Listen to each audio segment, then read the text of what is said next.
आज की क्लास में हम कवर करने वाले हैं ग्रोथ एंड डेवलपमेंट पेपर के इम्पॉर्टेंट लॉन्ग क्वेश्चन जो आपके एग्ज़ाम में डेफिनेटली आने वाले हैं। तो देख लेते हैं ये क्वेश्चन कौन कौन से हैं। मानव या फिर बौद्धिक पूंजी निर्माण क्या है?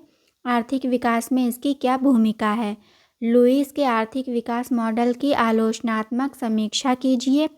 सीपी ब्लैकर द्वारा बताई गई जनसंख्या परिवर्तन की विभिन्न अवस्थाएं बताइए। या फिर सीपी ब्लैकर के जनसंख्या संक्रमण सिद्धांत की आलोचनात्मक व्याख्या कीजिए। Hello everyone, welcome to MK economics study. I hope you are doing well. तो आज की ग्रोथ एंड डेवलपमेंट की क्लास में हम कवर करने वाले हैं लॉन्ग इम्पॉर्टेंट क्वेश्चन आपके एग्ज़ाम में आने वाले। शॉर्ट क्वेश्चन हम ऑलरेडी कवर कर चुके हैं, तो आप चैनल पर विजिट करके वो वीडियोस देख सकते हैं। इसके अलावा आगे आने वाले सभी सेमेस्टर की क्लासेस इस प्लेटफॉर्म पे आपको अवेलेबल करा दी जाएंगी, तो मेक श्योर आप इस चैनल को ज़रूर सब्सक्राइब कर लें। तो आइए शुरू करते हैं। हमारा पहला क्वेश्चन है आज का, मानव पूंजी निर्माण क्या है या फिर बौद्धिक पूंजी निर्माण क्या है? ये आप लोग कंफ्यूज मत होइएगा, मानव पूंजी निर्माण और बौद्धिक पूंजी निर्माण दोनों एक ही चीज़ें हैं।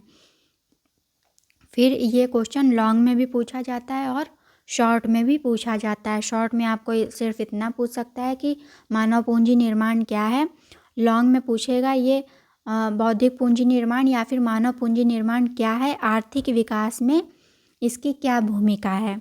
इस तरह से आपको ये क्वेश्चन शॉर्ट और लॉन्ग दोनों में पूछा जा सकता है। तो सबसे पहले मैं आपको आसान भाषा में समझा देती हूँ कि मानव पूंजी निर्माण क्या है। हमें नाम से जैसे पता चल रहा है, मानव पूंजी, पूंजी की बात की जा रही है जो कि मानव के रूप में है। जैसे कि मानव पूंजी कौन है? मैं, आप, आपके दोस्त, जितने भी सोसाइटी में लोग हैं वो क्या है, मानव पूंजी हैं एक तरह से। कैसे? आप लोग हो सकता है आगे जाके किसी कोई कंपनी स्टार्ट करेगा, कोई कहीं जॉब करेगा, कोई आपके दोस्त जो हैं वो डॉक्टर की फील्ड में जाएंगे।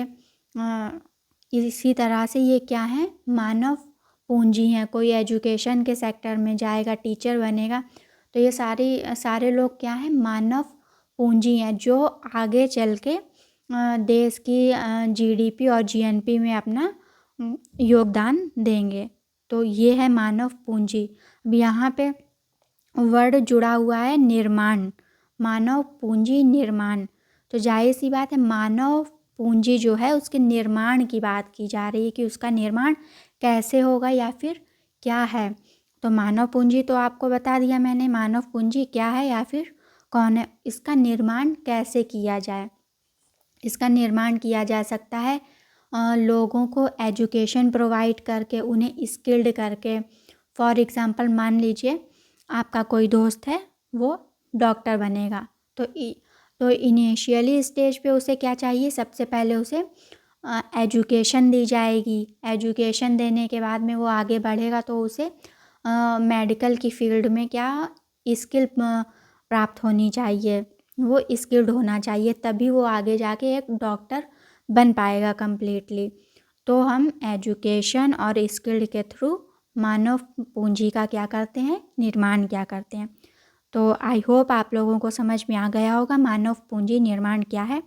अब हम इसका आंसर देख लेते हैं, कैसे लिखेंगे हम। मानव पूंजी निर्माण का अर्थ या फिर उसकी परिभाषा। मानव पूंजी निर्माण अथवा कौशल निर्माण एक ऐसी प्रक्रिया है जिसके अंतर्गत मानव शक्ति के विकास के लिए भारी मात्रा में विनियोग किया जाता है। यानी कि जो हमारी मानव शक्ति है, ह्यूमन है, उनके विकास के लिए क्या किया जाता है, इन्वेस्टमेंट किया जाता है, विनियोग किया जाता है, ताकि देश की जनशक्ति प्राविधिक का ज्ञान, योग्यता, कुशलता की दृष्टि से विशिष्टता प्राप्त कर सके, ताकि वो स्किल हो सके, एजुकेशन प्राप्त कर सके। इसलिए हमें ह्यूमंस में क्या करना चाहिए, इन्वेस्टमेंट करना चाहिए। प्रोफेसर हॉरकिंसन के अनुसार मानव पूंजी निर्माण से अभिप्राय ऐसी व्यक्तियों को उपलब्ध करना और वृद्धि करना है जो कुशल, शिक्षित व अनुभवपूर्ण हो। जैसा कि मैंने अभी आपको बताया कि मानव पूंजी बनने के लिए उसे क्या चाहिए, एजुकेशन चाहिए, फिर उसे स्किल्ड होना चाहिए, उसे एक्सपीरियंस भी होना चाहिए। तो ये क्या, तभी वो जाके एक मानव पूंजी बनेगा। तो वही चीज़ यहाँ पे ये हॉर्किंसन बोल रहे हैं। जिनकी देश की आर्थिक एवं राजनैतिक विकास के लिए नितांत आवश्यकता होती है। मानव पूंजी निर्माण पर इस प्रकार मानव पूंजी में विनियोग और उनके सृजनकारी तथा उत्पादक साधन के रूप में विकास से संबद्ध है। ये हॉर्किंसन ने डेफिनेशन दी थी। इसके बाद हम आगे बढ़ते हैं, देखते हैं दूसरे शब्दों में मानव पूंजी में किया गया ऐसा कोई भी विनियोग जो जनशक्ति का शिक्षा, प्रशिक्षण, स्वास्थ्य व जीवन स्तर में वृद्धि करता हो, मानवीय पूंजी निर्माण का एक सक्रिय विनियोग माना जाता है। यहाँ पे घुमा फिरा कर वही बात कही जा रही है जो मैंने आपको समझाई अभी, लेकिन ये लॉन्ग आंसर है तो हमें थोड़ा लिखना भी पड़ेगा, इसलिए ये डेफिनेशंस दी हैं। अब हम आगे बढ़ते हैं थोड़ा सा। Professor G.M. मायर के अनुसार मानव पूंजी निर्माण एक प्रक्रिया है जिसमें ऐसे व्यक्तियों की संख्या में वृद्धि की जाती है जिनके पास दक्षता, शिक्षा और अनुभव है तथा वे एक देश के आर्थिक तथा राजनीतिक विकास के लिए क्रांतिक हैं। मानव पूंजी निर्माण में हम शिक्षा में विनियोग, स्वास्थ्य में सुधार तथा श्रमिक को विशिष्ट दक्षता के लिए प्रशिक्षित करना इत्यादि को शामिल करते हैं। किसी देश के आर्थिक विकास में मानव पूंजी निर्माण का एक महत्वपूर्ण धारणा है। ये G.M. मायर ने मानव पूंजी निर्माण की डेफिनेशन दी थी। अब हम आगे बढ़ते हैं। इसमें आर्थिक विकास में मानव पूंजी निर्माण की क्या भूमिका होती है। आर्थिक विकास में मानव पूंजी निर्माण की क्या भूमिका होती है या फिर इसका योगदान या फिर महत्व, इन तीनों में से आपको कुछ भी पूछ सकता है एग्ज़ाम में। ये तीनों एक ही चीज़ हैं, योगदान, भूमिका, महत्व।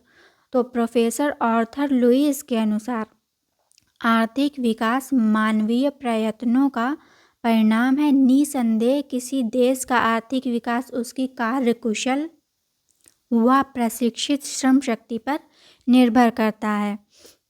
लुईस बोल रहे हैं कि किसी देश का जो आर्थिक विकास है वो वहाँ के जो शिक्षित व्यक्ति हैं, श्रम शक्ति है, उस पर निर्भर करता है। आर्थिक विकास में मानव पूंजी निर्माण की निम्नलिखित भूमिकाएं हैं, देख लेते हैं हम।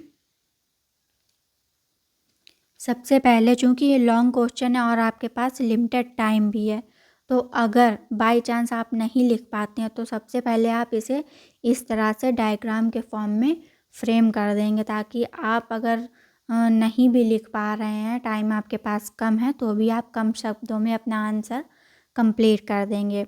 दूसरा इसका बेनिफिट है कि जब एग्जामिनर कॉपी चेक करते हैं तो उनकी सबसे पहले नज़र डायग्राम्स पे ही पड़ती है, वो थ्योरेटिकल पोर्शन नहीं पढ़ते हैं इतना, लेकिन आपको पेजेस तो भरने ही होंगे, लॉन्ग क्वेश्चन है तो इसलिए हमें लिखना भी पड़ता है। लेकिन सबसे पहले आप इस तरह से फ्रेम कर लेंगे इसको, इससे आपको लिखने में भी आसानी रहेगी आगे। ठीक है, तो हम देख लेते हैं कौन कौन से पॉइंट हैं जो आर्थिक विकास में मदद करते हैं मानव पूंजी निर्माण के। परिवर्तन की प्रक्रिया में, भौतिक पूंजी में, सामान्य जीवन स्तर में वृद्धि करने में, अधिकतम प्रतिफल प्राप्त करते हैं, पिछड़ेपन को दूर करते हैं, आर्थिक वृद्धि को त्वरक प्रदान करना, श्रम शक्ति के दृष्टिकोण में परिवर्तन करना। ये सारे क्या हैं, आर्थिक विकास में भूमिका है मानव पूंजी निर्माण की। जब एक देश में मानव पूंजी निर्माण होता है तो ये चेंजेस होते हैं। अब हम इन्हें एक्सप्लेन करते हैं एक एक करके। डायग्राम में मैंने ज़्यादा पॉइंट्स लिखे हैं, लेकिन आपको भी ये सारे ही एक्सप्लेन नहीं करने हैं, मिनिमम आप 5 को एक्सप्लेन कर देंगे तो इनफ है आंसर के लिए। तो देखते हैं, पहला पॉइंट को हम एक्सप्लेन करते हैं। परिवर्तन की प्रक्रिया।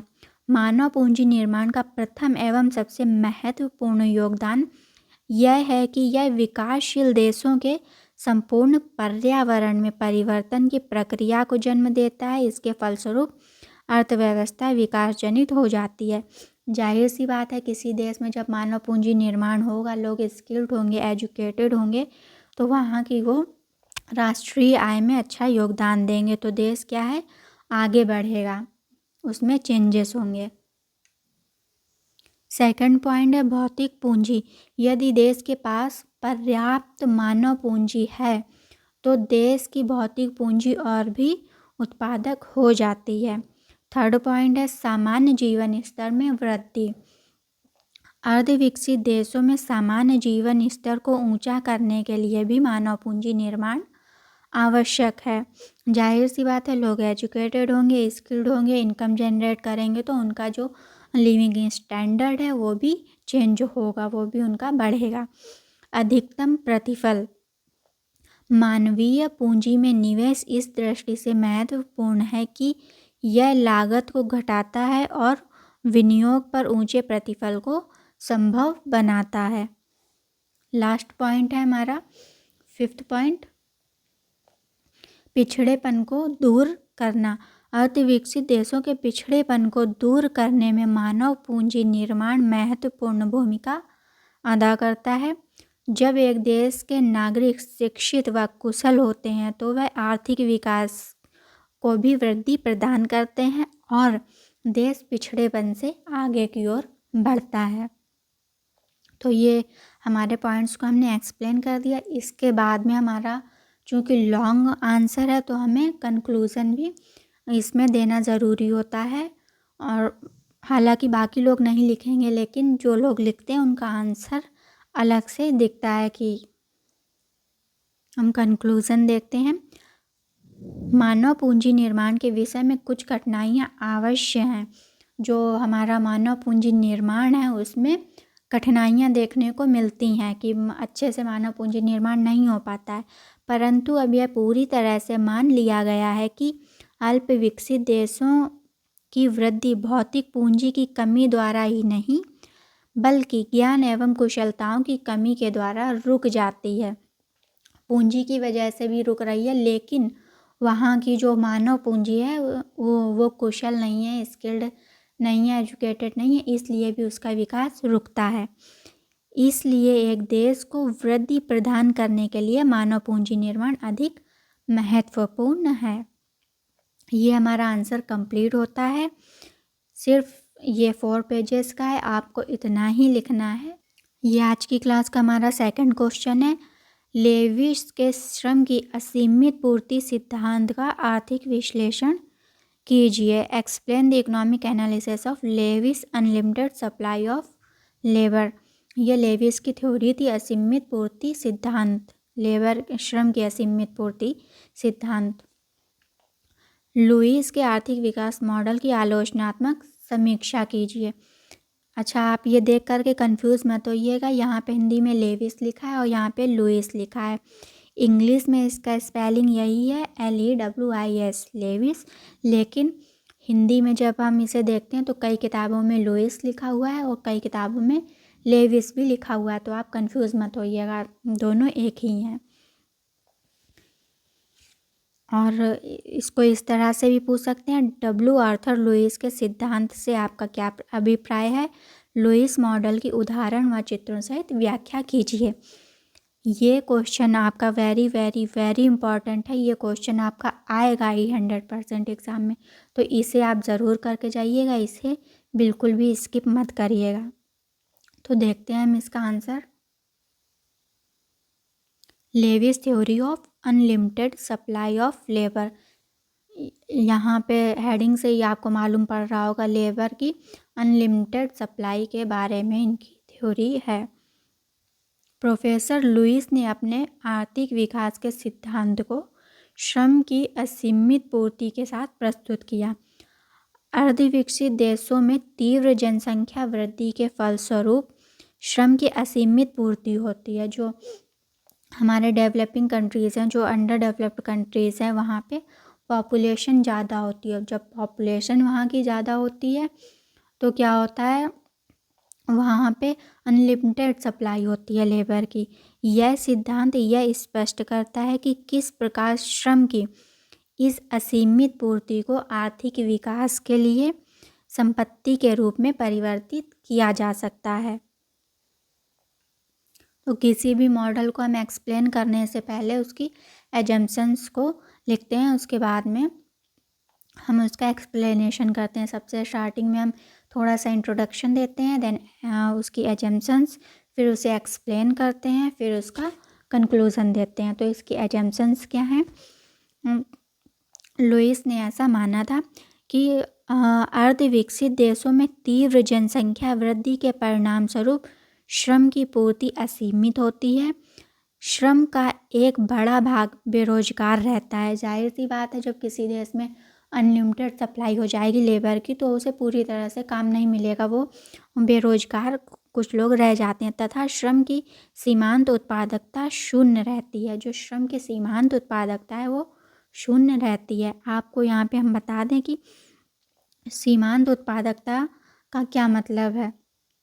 सीमांत उत्पादकता यानी कि जो हमारा लास्ट लेबर है, अंतिम इकाई जो है लेबर की, वो जो प्रोडक्शन दे रहा है वो उसकी जो प्रोडक्टिविटी है वो क्या है? ज़ीरो है। जैसे कि मान लें हम कि एक खेत है, तो उसमें एक फैमिली में 5 लोग हैं, उसमें काम कर रहे हैं, ठीक है, एग्रीकल्चर कर रहे हैं। उस खेत के साथ काम करने की 3 लोगों की क्षमता है, यानी कि 3 लोग अगर उस खेत में काम करते हैं तो आसानी से उसमें क्रॉप्स हमारी हो जाती हैं। लेकिन बाकी के 2 लोग को अगर हटा भी दिया जाए तो उसकी क्रॉप में कोई भी इफ़ेक्ट नहीं पड़ेगा, चाहे वो 2 व्यक्ति उस खेत में काम करें या फिर नहीं करें। तो यही चीज़ यहाँ पे कही जा रही है, जो मार्जिनल प्रोडक्टिविटी है वो ज़ीरो होती है। सेकंड पॉइंट है, जीवन यापन मजदूरी की दर पर श्रम की पूर्ति पूर्णतया लोचदार होती है। जो श्रम है वो पूर्णतया लोचदार होता है। थर्ड एजम्पशन है, जीवन यापन क्षेत्र में पूंजी का संचय बहुत कम होता है, यानी कि जो लोग हैं वो पूंजी का जो संचय है, जो सेविंग है, वो बहुत कम करते हैं। अर्धविकसित देशों में द्विक्षेत्रीय अर्थव्यवस्था पाई जाती है। द्विक्षेत्रीय से मतलब है यहाँ पे 2 ही सेक्टर हैं, एक जो हमारा प्रोडक्शन कर रहा है और एक जो कंज्यूम कर रहा है। 2 ही सेक्टर हैं यहाँ पे। जो हमारा फॉरेन कंट्रीज़ है उससे कोई भी एक्सपोर्ट या फिर इम्पोर्ट नहीं हो रहा है। फिफ्थ पॉइंट है, जीवन यापन के क्षेत्र की तुलना में पूंजीवादी क्षेत्र में मजदूरी दर ऊंची होती है। कह रहा है कि जो लोग काम कर रहे हैं अपने जीवन यापन के लिए, उसकी जो मजदूरी है वो कम है, किसकी तुलना में? पूंजीवादी क्षेत्र, यानी कि जो इंडस्ट्रियल सेक्टर है उससे कम है। पूंजीवादी क्षेत्र की जो मजदूरी दर है वो ऊंची होती है। जीवन यापन क्षेत्र से जब अधिक श्रम, जो सरप्लस है, जो लेबर बच गया है, को हटाकर पूंजी क्षेत्र में लाया जाता है और पूंजी का संचय होता है तो आर्थिक विकास होता है। पूंजीवादी क्षेत्र में लाभ को अधिकतम करने के सिद्धांत के आधार पर उत्पादन होता है। लास्ट एजम्पशन है, अकुशल श्रमिकों को प्रशिक्षण देने की लागत पूरी प्रक्रिया के दौरान स्थिर रहती है। जो अकुशल हमारे जो श्रम है बोला जा रहा है, उन्हें प्रशिक्षित करने के लिए जो कॉस्ट है वो क्या है? स्थिर रहती है, यानी कि कांस्टेंट रहती है, उसमें कोई भी चेंज नहीं होता है। ये सारी एजम्पशंस थी इनके मॉडल की। अब देखते हैं हम इसका एक्सप्लेनेशन। हम यहाँ पे पूरी हेडिंग भी डाल सकते हैं या सिर्फ व्याख्या भी लिख सकते हैं, ठीक है। तो W.A. लुईस का मानना था कि श्रम की असीमित पूर्ति के द्वारा अल्प विकसित देशों का आर्थिक विकास किया जा सकता है। लुईस के अनुसार जीवन निर्वाह क्षेत्र से श्रमिकों को हटाकर पूंजीवादी क्षेत्र में लगाकर नए उद्योगों की स्थापना की जाए या वर्तमान उद्योगों का विकास किया जाए ताकि आर्थिक विकास को गति तीव्र हो सके आर्थिक विकास की। लुईस ये कह रहे हैं कि जो लोग हैं, जो जीवन निर्वाह यानी कि जो जीने के लिए सिर्फ मजदूरी कर रहे हैं, वहाँ से लोगों को निकाल करके नई इंडस्ट्रीज़ लगाई जाएं जिनमें उन्हें रोज़गार दिया जाए। और जो हमारे उद्योग हैं, जो धीमी गति हैं जिनकी, उन्हें तेज़ किया जाए और उसके द्वारा आर्थिक विकास किया जाए। लुईस का कहना है कि चूँकि पूंजीवादी क्षेत्र में श्रम की सीमांत उत्पादकता मजदूरी की तुलना में अधिक होती है। लुईस कह रहे हैं जो हमारा पूंजीवादी क्षेत्र है, जो इंडस्ट्रियल सेक्टर है, उसमें जो सीमांत उत्पादकता है यानी कि जो लास्ट लेबर जो प्रोडक्टिविटी दे रहा है वो ज़्यादा होती है उसकी मजदूरी से। यानी कि आप देखते होंगे, इसे प्रैक्टिकली भी हम देख सकते हैं, जो हमारे प्राइवेट सेक्टर्स होते हैं वहाँ पे जो लोग जॉब कर रहे होते हैं वो बहुत ज़्यादा उन्हें काम करना पड़ता है, जिसकी तुलना में उन्हें जो वेजेस है, मजदूरी है, जो सैलरी है उनकी उतनी नहीं होती है। तो वही चीज़ यहाँ पे बोली जा रही है कि जो सीमांत उत्पादकता होती है पूंजीवादी क्षेत्र में वो ज़्यादा होती है उसकी मजदूरी से, जिससे इस क्षेत्र में अतिरेक पैदा होता है, जिससे इस क्षेत्र में पूंजीवादी क्षेत्र में अतिरेक यानी कि सरप्लस जो बचा हुआ है वो पैदा होता है। इस अतिरेक को नई परिसंपत्तियों में निवेश करने का पूंजी का निर्माण होता है। यानी कि ये सीधे सीधे कह रहे हैं, ये लुईस ये कह रहे हैं कि जो हमारा पूंजीवादी क्षेत्र है उसका जो प्रॉफिट है वो ज़्यादा है, उन्हें जो लेबर को वो जो वेजेस दे रहे हैं वो कम है। मान लीजिए आप जो वहाँ का फैक्ट्री ओनर है उसे 10,000 की इनकम जनरेट हो रही है और वो लेबर को 2,000 रुपये पे कर रहा है वेजेस के तौर पे, तो उसकी 8,000 क्या है, उसका जो है वो प्रॉफिट है वो बच जाता है।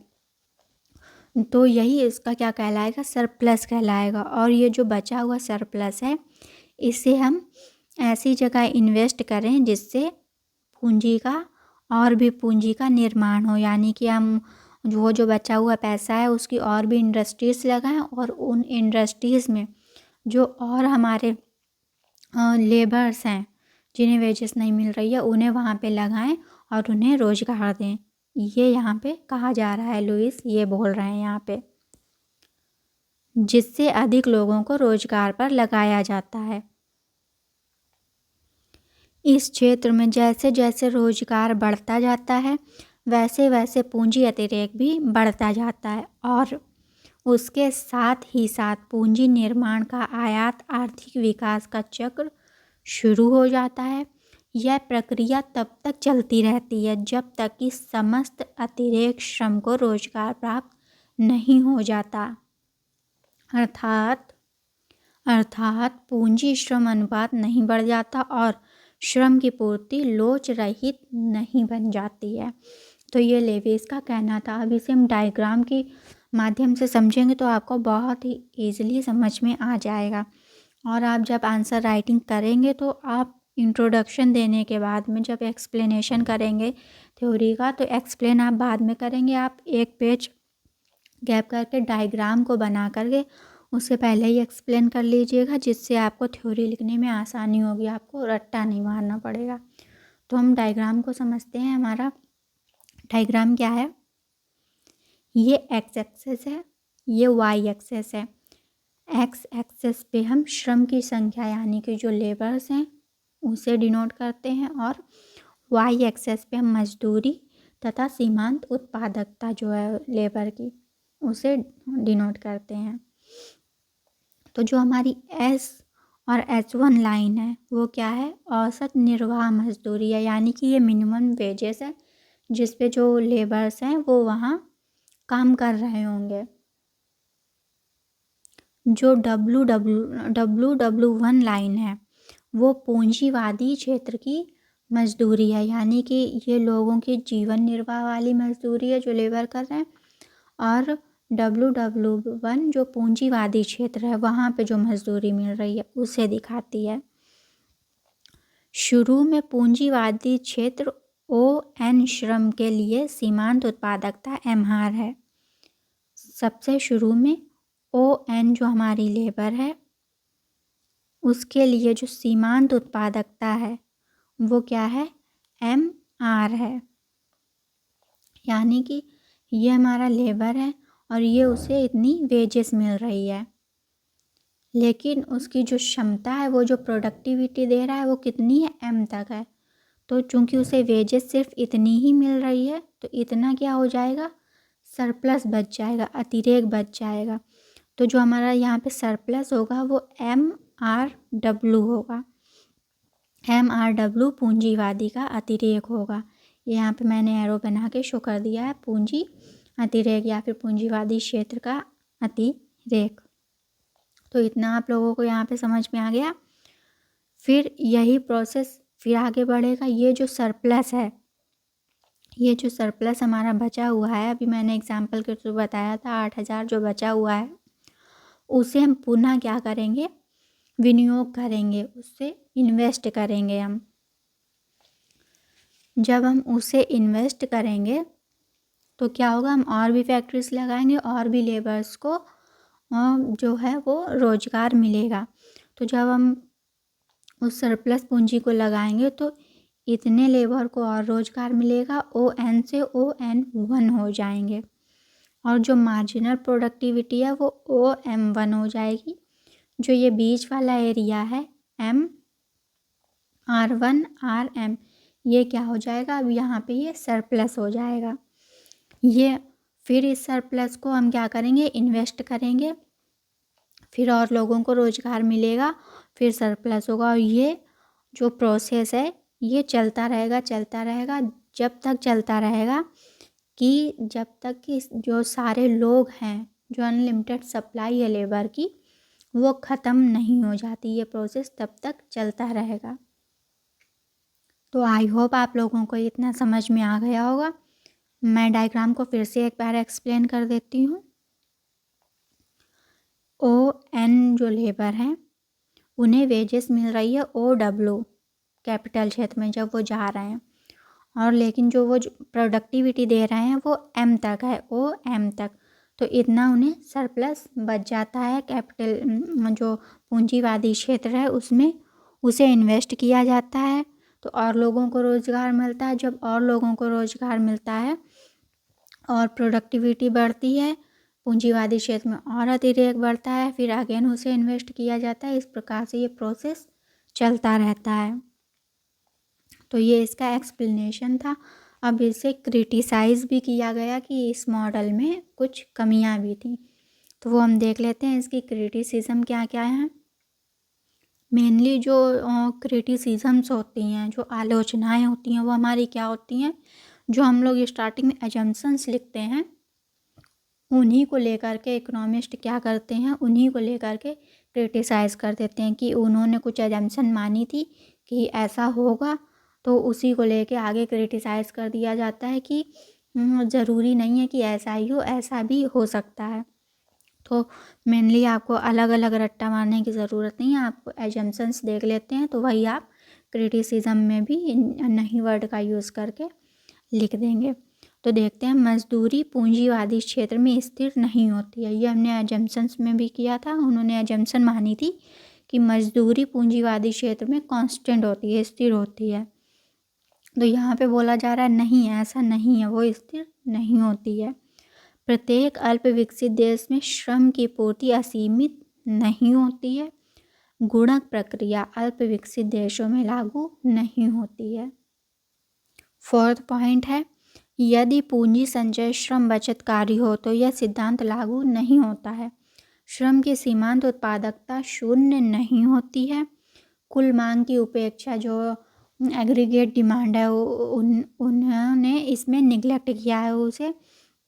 श्रम की गतिशीलता इतनी आसान नहीं है। बोला जा रहा है कि जो श्रम की गतिशीलता है वो इतनी आसान नहीं है कि एक जगह से लेबर दूसरी जगह काम करने जाए। स्फीति स्वयं विनाशकारी नहीं है। कम आय वर्ग भी बचाते हैं। उन्होंने बोला था कि जो कम आय वर्ग वाले लोग हैं वो सेविंग्स नहीं कर रहे हैं, लेकिन यहाँ पे उन्हें क्रिटिसाइज़ किया गया और बोला गया कि जो कम आय वर्ग के लोग हैं वो भी सेविंग्स करते हैं। लास्ट पॉइंट है, श्रम का निर्वाह क्षेत्र से स्थानांतरण होने से उत्पादकता कम हो जाती है। कह रहा है कि जब श्रम एक जगह से दूसरी जगह जाता है, स्थानांतरण करता है, तो उसकी जो प्रोडक्टिविटी है, कार्य करने की क्षमता है, जितना वो एफर्ट दे सकता था उतना नहीं देगा, उसकी प्रोडक्टिविटी कम हो जाती है। ये हो गई क्रिटिसिज्म्स। अब हम लास्ट में कंक्लूजन दे देंगे, देन हमारा आंसर कंप्लीट हो जाएगा। तो देख लेते हैं इसका कंक्लूजन क्या है। बेसिकली किसी भी आंसर में या फिर किसी भी थ्योरी मॉडल में कंक्लूजन उसका रिजल्ट बताता है कि उसकी थ्योरी को बता दिया गया, उसे क्रिटिसाइज़ भी कर दिया गया क्या क्या कमियां थी, उसके बाद में उसका रिज़ल्ट क्या निकलता है। तो बेसिकली हमारा कंक्लूज़न ये बताता है और कंक्लूज़न में हम उसे लिखते हैं। उपयुक्त सीमाओं के बावजूद लुईस का मॉडल, प्रधान गुण है लुईस के मॉडल में कि यह बहुत ही स्पष्ट ढंग से विकास प्रक्रिया की व्याख्या करता है। इस द्विक्षेत्र मॉडल का विश्लेषणात्मक मूल्य बहुत है। यह स्पष्ट करता है कि उन अल्पविकसित देशों में पूंजी संचय की किस प्रकार होता है जहां श्रम की अधिकता और पूंजी की दुर्लभता होती है या फिर दुर्लभता हो। अब हमारा ये आंसर कंप्लीट हो चुका है। आप लोग ये आंसर बिल्कुल भी छोड़ के मत जाइएगा, लुईस वाला ये आना ही आना है। आप इसे 2 से 3 बार ही रिपीट करके देख लेंगे। पहली बारी में नॉर्मल स्पीड के साथ में, बाद में आप इसे स्पीड बढ़ा करके भी देख सकते हैं। आप जब डायग्राम को अच्छे से देख लेंगे तो आप उसे एक्सप्लेन कर ले जाएंगे अच्छे से। हमारा अगला क्वेश्चन जो है वो है, सीपी ब्लैकर द्वारा बताई गई जनसंख्या परिवर्तन की विभिन्न अवस्थाएं बताइए, या फिर सीपी ब्लैकर के जनसंख्या संक्रमण सिद्धांत की आलोचनात्मक व्याख्या कीजिए। जो सीपी ब्लैकर साहब हैं उन्होंने जनसंख्या संक्रमण का सिद्धांत दिया था, वही यहाँ पे पूछा जा रहा है कि उन्होंने इस सिद्धांत में क्या बताया था। तो देख लेते हैं हम सीपी ब्लैकर का जो जनसंख्या संक्रमण का सिद्धांत है वो क्या कहता है। जो सीपी ब्लैकर का जनसंख्या संक्रमण सिद्धांत है वो जनसंख्या परिवर्तन या फिर जनसंख्या के विकास से संबंधित है। जो जनसंख्या संक्रमण का सिद्धांत है वो जनसंख्या वृद्धि दर पर जन्म दर और मृत्यु दर में होने वाले परिवर्तन को बताता है। यानी कि जो हमारी जो पॉपुलेशन की ग्रोथ रेट है वो कैसी है जन्म दर और मृत्यु दर के होने पे, ये यहाँ पे बताता है जनसंख्या संक्रमण का जो सिद्धांत है। जनसंख्या संक्रमण का सिद्धांत सबसे पहले थॉमसन एंड नोटेनस्टीन ने दिया था। इन्होंने जनसंख्या संक्रमण की 3 स्टेजेस बताई थी। उसके बाद में कार्ल सैक्स ने दिया था 1867 में, इन्होंने 4 स्टेजेस बताई थी। फिर लैंड्री ने दिया था 1909 और 1934 में, इन्होंने 3 स्टेजेस की बात की थी। फिर उसके बाद में सीपी ब्लैकर ने अपना डेमोग्राफिक ट्रांजिशन थ्योरी दी जिसमें इन्होंने 5 स्टेजेस की बात की थी। सबसे फेमस जो पॉपुलेशन का जो थ्योरी है वो सीपी ब्लैकर की डेमोग्राफिक ट्रांजिशन थ्योरी है, और इसके डायग्राम से आप बाकी सभी को भी अच्छे से एक्सप्लेन कर सकते हैं। तो देखते हैं हम स्टेजेस ऑफ डेमोग्राफिक ट्रांजिशन और सीपी ब्लैकर। जनसंख्या वृद्धि को समझने के लिए 2 सूचक हैं, 2 इंडिकेटर्स हैं। कौन कौन से? बर्थ रेट और डेथ रेट, जन्म दर और मृत्यु दर। इसे एक्सप्लेन करने से पहले सबसे पहले हम इसका डायग्राम देख लेते हैं। सॉरी, इसमें थोड़ी सी राइटिंग गंदी है, ये मेरी पहले का लिखा हुआ क्वेश्चन है तो थोड़ा एडजस्ट कर लीजिएगा आप लोग। तो मेनली इसका ये डायग्राम सबसे इम्पॉर्टेंट है और बहुत ही ईजी है। आप इसे एक बार समझ लेते हैं तो आप अच्छे से पूरे आंसर को एक्सप्लेन कर देंगे, कुछ भी आपको रटने की ज़रूरत नहीं है। तो देखते हैं हम, ये एक्स एक्सेस है, सभी को मालूम है, इस पे हम टाइम को लेंगे। ये वाई एक्सेस है जहाँ पे हम बर्थ रेट और डेथ रेट को डिनोट करते हैं। ये जो ऊपर वाली लाइन जो है हमारी वो बर्थ रेट है, नीचे वाली डेथ रेट है। इसे हम 5 भागों में डिवाइड करते हैं, 1, 2, 3, 4 एंड 5।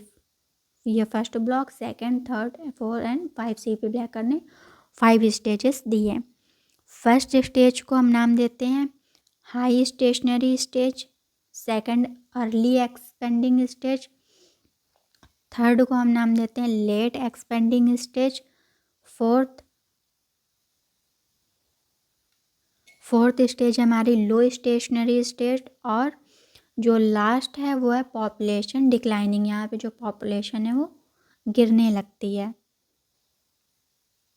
फर्स्ट स्टेज की हम बात करते हैं, ये हमारी बर्थ रेट है, ये डेथ रेट है, दोनों ही इक्वली रेट से आगे बढ़ रही हैं जैसा कि आपको दिख रहा होगा। तो इस स्टेज में भी हम ये बोलते हैं कि पॉपुलेशन क्या है, बैलेंस्ड है, यानी कि जितनी जन्म दर है, जितने बच्चे पैदा हो रहे हैं और उतने ही लोगों की मृत्यु भी हो रही है। तो हमारी पॉपुलेशन क्या है, यहाँ पे बैलेंस्ड है। सेकंड स्टेज में हमारी जो इकोनॉमी है वो थोड़ी सी डेवलप होती है, थोड़ी सी मेडिकल फैसिलिटीज़ वहाँ पे डेवलप हो जाती हैं। तो क्या होता है, जो हमारी डेथ रेट है, लोगों की मरने की जो संख्या है वो कम होने लगती है, वो गिरने लगती है, क्योंकि मेडिकल फैसिलिटीज़ आ चुकी हैं।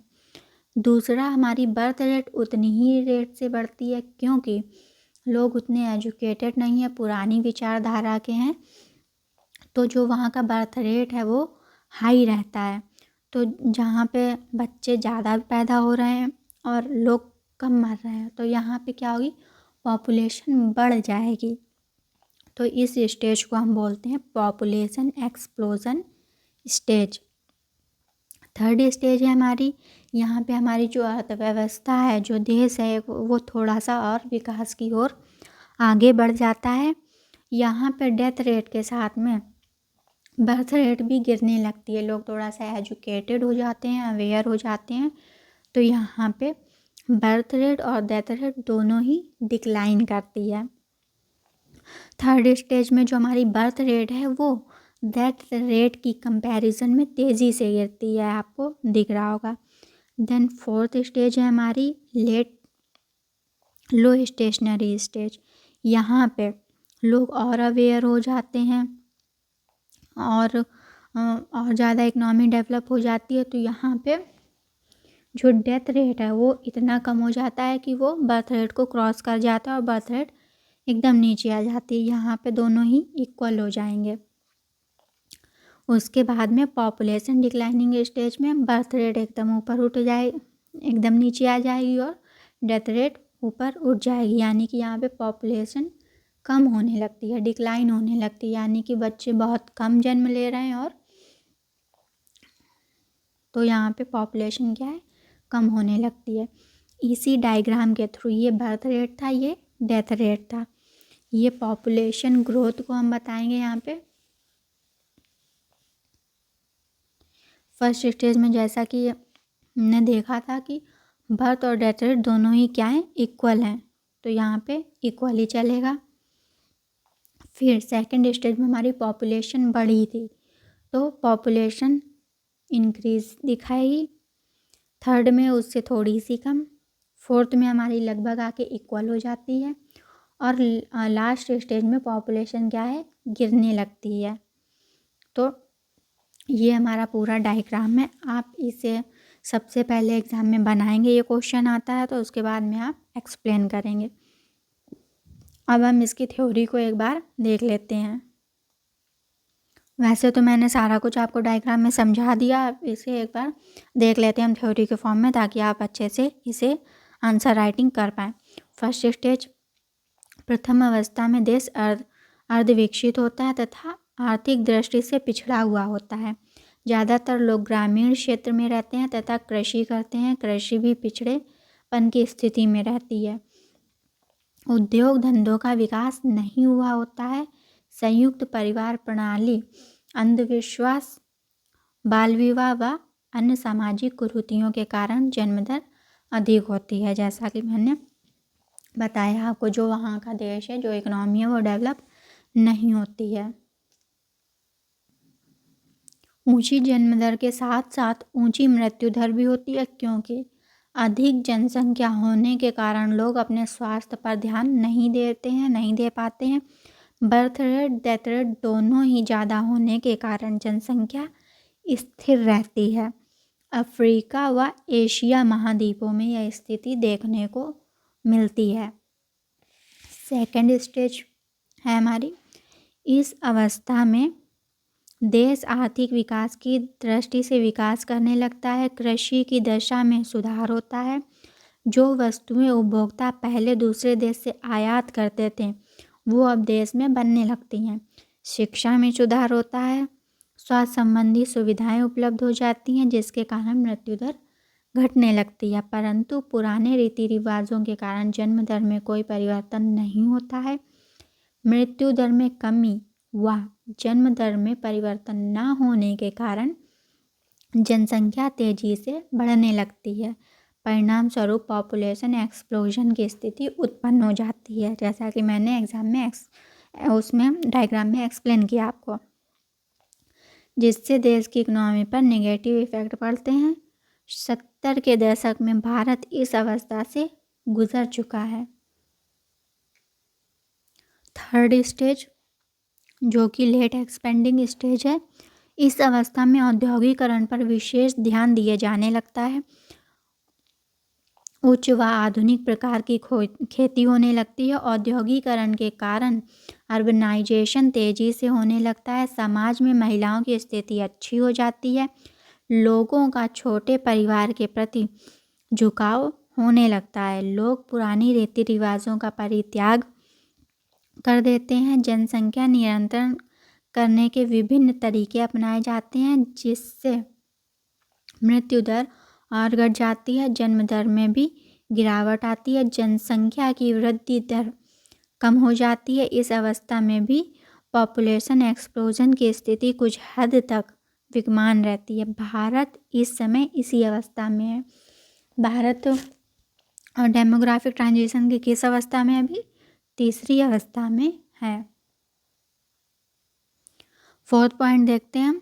इस अवस्था में देश उच्च विकसित अवस्था में होता है। स्त्री व पुरुष देर से शादी करना पसंद करते हैं। लोग स्वतः खुशी से परिवार नियोजन की विधियां अपनाते हैं। बर्थ रेट और डेथ रेट दोनों ही नियंत्रित एवं नीचे रहते हैं, जिससे संतुलन बना रहता है और जनसंख्या के आकार में कोई अंतर नहीं आता है। जनसंख्या की स्थिरता की स्थिति के बाद भविष्य में जनसंख्या घटने का ही डर रहता है। आज यूरोप के विकसित देशों में यही स्थिति है। फिफ्थ स्टेज और हमारी लास्ट स्टेज जो थी पॉपुलेशन डिक्लाइनिंग की, यह आर्थिक विकास की अंतिम अवस्था है। इस अवस्था में मृत्यु दर की अपेक्षा जन्म दर कम हो जाती है। फलस्वरूप जनसंख्या का आकार घट जाता है। देश में पूर्ण रोजगार की स्थिति रहती है। यह स्थिति फ्रांस जैसे अति विकसित देशों में है। ये जो पांचों अवस्थाएं हैं उनका एक्सप्लेनेशन था। अब इसकी क्रिटिसिज्म देख लेते हैं। यह सिद्धांत जनसंख्या परिवर्तन की अवस्थाओं में लगने वाले समय की कोई चर्चा नहीं करता है, यानी कि इन्हें क्रिटिसाइज किया गया। इन्होंने बताया तो था कि एक देश में ये कंडीशन होती हैं, ये अवस्थाएं होती हैं विकास के दौरान, लेकिन उन्होंने टाइम नहीं बताया कि कितने टाइम तक कौन सी अवस्था चलेगी, ये इन्होंने एक्सप्लेन नहीं किया था। तो यही इनके क्रिटिसिज्म का विषय बन गया। सेकंड, यह सिद्धांत आर्थिक विकास की अवस्थाओं तक जनसंख्या संक्रमण की अवस्थाओं के बीच किसी संबंध की चर्चा नहीं करता है, जबकि लिविंगस्टीन का विचार है कि आर्थिक विकास की अवस्थाएं तथा जनसंख्या संक्रमण की अवस्थाएं साथ साथ चलती हैं। तो ये था हमारी आज की क्लास का लास्ट क्वेश्चन। मैंने आपको 10 शॉर्ट क्वेश्चंस करा दिए हैं इम्पॉर्टेंट, और 4 लॉन्ग क्वेश्चन करा दिए हैं। आपके एग्ज़ाम के लिए इतना इनफ है, आप सिर्फ इतना कर लेते हैं। ये वीडियो का 3rd पार्ट है, इसके 2 पार्ट ऑलरेडी अपलोड हो चुके हैं। अगर आपने वो नहीं देखे हैं तो ज़रूर देख लें। तीनों क्लासेस को मिलाकर मिनिमम 1 से 1.5 घंटे का टाइम लगेगा आपको। आप तीनों देख लेते हैं तो आप अच्छा खासा स्कोर कर लेंगे। शॉर्ट क्वेश्चन जो मैंने कराए उसमें से 10 में से तो आपके 5 से 6 क्वेश्चन डायरेक्टली उसी से आने ही आने हैं।